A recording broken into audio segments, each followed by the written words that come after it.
juste dresser quelques mots là-dessus parce que ça sera consigné, donc c'est important aussi que ça soit indiqué.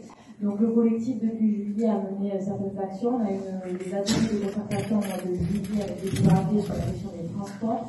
Il y a eu également un questionnaire qui a été distribué, qui était donc plus de 200 braqués ont répondu. Et puis on a eu également on a mis en place une pétition il y a à peu près 2 semaines qui a déjà recueilli 200 signatures. Voilà.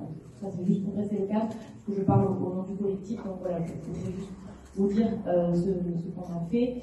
Donc il y a 3 points qui ressortent, bien évidemment la question de la tarification, ça a été dit, on ne va pas revenir là-dessus, mais un petit braquet pour aller à Sainte-Anne, il paye 4,50 € alors qu'il habite dans la métropole, il est en zone 6CO et qu'un ticket métro vaut 1,70 €, ça c'est la réalité. Il y a la question du cadencement et il y a la question de l'accès à la gare. Donc pour revenir sur la question du cadencement, donc 2 alertes, pour que ça soit consigné encore une fois. Actuellement, à Pibrac en semaine, si vous voulez prendre un train entre 10h10 et 12h30, il n'y en a plus. Voilà, pour aller à Toulouse. Donc ça, c'est quand même une question. Certes, il y a la question de l'heure de pointe, mais il y a quand même la question aussi de toute la population qui peut se déplacer.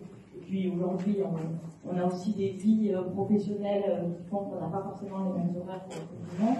C'est la première question. La deuxième question, c'est qu'après 21h, il n'y a plus de train. Donc aujourd'hui, on sait aussi que la vie festive, culturelle et autres peut se passer à Toulouse ou à Bobigny, on ne peut pas prendre le train. Et puis surtout, je voulais revenir donc, sur votre présentation qui est très claire, puisque donc, vous nous expliquez que techniquement, on pourra avoir 4 trains par heure, ce qui est, franchement, on s'en réjouit, ça veut dire qu'il y a un réserve, ce dossier. Donc quand même, on peut dire aussi qu'on se réjouit de l'avancement du projet et c'est une très bonne chose. Maintenant, vous avez tout mis au conditionnel,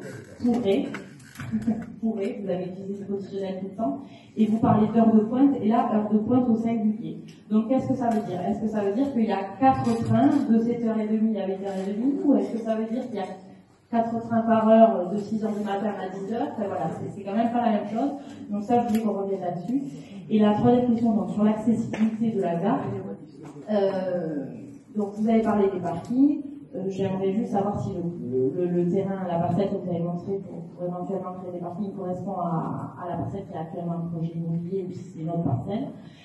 Et ensuite, j'ai aussi des questions sur, donc je sais que c'est pas vous, mais j'imagine que la salle des personnes qui pourront répondre, sur l'accessibilité autre que la voiture, c'est-à-dire il y a un 32 qui passe, il y a une ligne 32 de bus qui passe dans Pibrac, qui ne s'arrête pas à la gare. Donc est-ce qu'éventuellement ça pourrait être quelque chose d'envisageable d'avoir cette ligne de bus qui dessert la gare pour trouver des personnes?